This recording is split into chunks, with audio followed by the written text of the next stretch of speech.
ગુજરાત પોલીસના encounter specialist અને additional DGP અભય ચુડાસમા તારીખ 31મી ઓક્ટોબરના રોજ હવે વયમર્યાદાને કારણે નિવૃત્ત થઈ રહ્યા છે।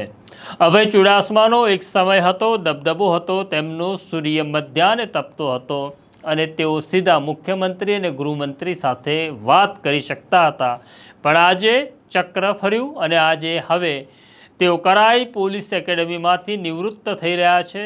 તેમને નિવૃત્ત થવાના હવે માત્ર 24 કલાકનો સમય બાકી રહ્યો છે। ચાલો વિગતે વાત કરીએ અભય ચુડાસમા માટે। વૈષ્ણવજન તો તેને કહીએ જે પીડ પરાઈ જાનાને રે। નમસ્કાર, નવજીવન ન્યૂઝમાં તમારું સ્વાગત છે અને હું છું તમારો પ્રશાંત દયાળ। ભાવનગરના વલભીપુર તાલુકામાં જન્મેલા અભય ચુડાસમા વિજ્ઞાનનો અભ્યાસ કરવા માટે અમદાવાદની એમજી સાયન્સ કોલેજમાં આવે છે। ત્યાંથી સ્નાતક અનુસ્નાતક થાય છે અને 1993માં ગુજરાત પોલીસ સેવામાં ડેપ્યુટી પોલીસ સુપ્રિન્ટેન્ડન્ટ તરીકે જોડાય છે। 1999માં તેમને આઈપીએસનું નોમિનેશન મળે છે અને તેઓ આઈપીએસ અધિકારી થાય છે।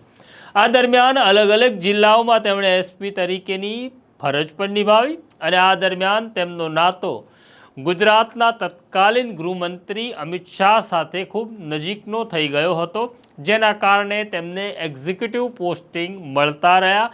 તેની સાથે તેઓ વિવાદમાં પણ આવતા રહ્યા। અભય ચુડાસમાની એક ખાસિયત હતી કે તેમનું ઇન્ફોર્મરનું નેટવર્કિંગ બહુ જબરજસ્ત હતું। ગુજરાતના કોઈ પણ ખૂણે ક્રાઇમ ઘટે તો તેમની પાસે તેની ઇન્ફોર્મેશન રહેતી હતી। 2008માં જ્યારે અમદાવાદની અંદર સિરિયલ બોમ્બ બ્લાસ્ટ થયા ત્યારે આ આરોપીઓને શોધી કાઢવા માટે તેમનું ઇન્ફોર્મેશનનું નેટવર્ક ખૂબ કામમાં આવ્યું અને તેના જ કારણે દેશભરમાં બોમ્બ બ્લાસ્ટ કરનારી ગેંગને પકડવામાં તેઓ સફળ રહ્યા। પછી તેઓ ડીઆઈજી થાય છે, આઈજી થાય છે, એડિશનલ ડીજી સુધી પહોંચે છે। અલગ અલગ મહત્ત્વની જગ્યાઓ પર હતા અને તેમનો દાવો એવો હતો કે તેઓ ગૃહમંત્રી અમિત શાહ સાથે સીધો સંપર્ક ધરાવે છે, જેના કારણે તેમની આસપાસ ફરકવાનું કોઈ અધિકારી કે નેતાઓ નામ લેતા નહોતા। પણ સમયનું ચક્ર આગળ વધ્યું, વિવાદમાં પણ તેઓ આવ્યા। 2010માં સીબીઆઈએ તેમની સોહરાબુદ્દીનના બનાવટી એન્કાઉન્ટર કેસમાં ધરપકડ કરી, પણ 2014માં મુંબઈની અદાલતે તેમને નિર્દોષ છોડી મૂક્યા હતા।